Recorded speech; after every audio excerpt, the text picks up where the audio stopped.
Hi, I am Dr. Bhumika Batra, and this video is all about the issues and challenges faced by the research scholar.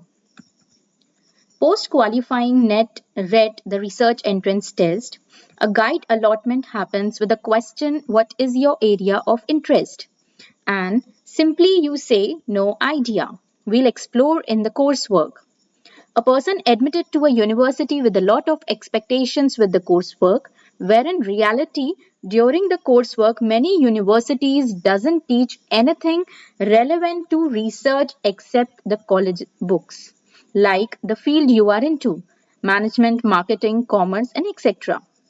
There is always a question, read literatures, and no guidance or classes is given to read these literatures.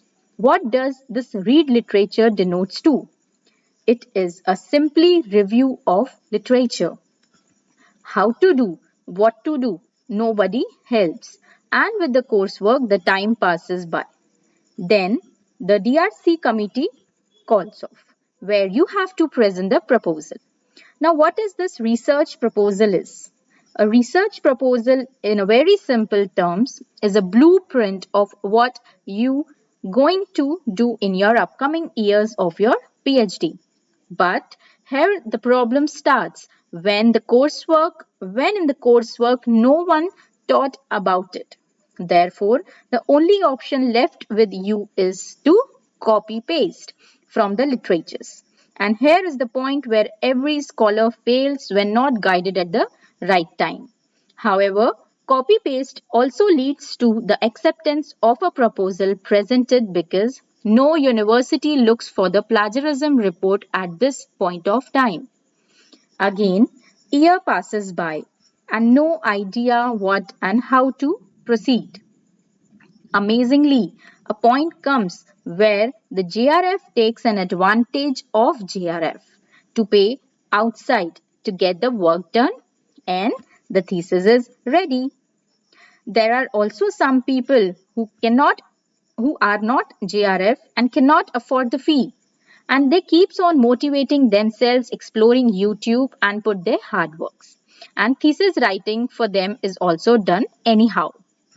Now, a point of dissatisfaction arose when you get to know to submit a thesis, a publication to such a publishers is mandatory. Then again a issue arises. Now, predatory journals come into picture who asks for money and fake promises to get the paper published with so and so publisher within this time period. But what happened next when you get into this predatory trap? I hope this picture explains you well. Predatory journals have no longer existence because they kicked out quickly when they are caught. Really, again the struggles continue. Therefore, I advise to every research aspirant and scholars before you get into this trap, learn and enhance your knowledge of research methodology.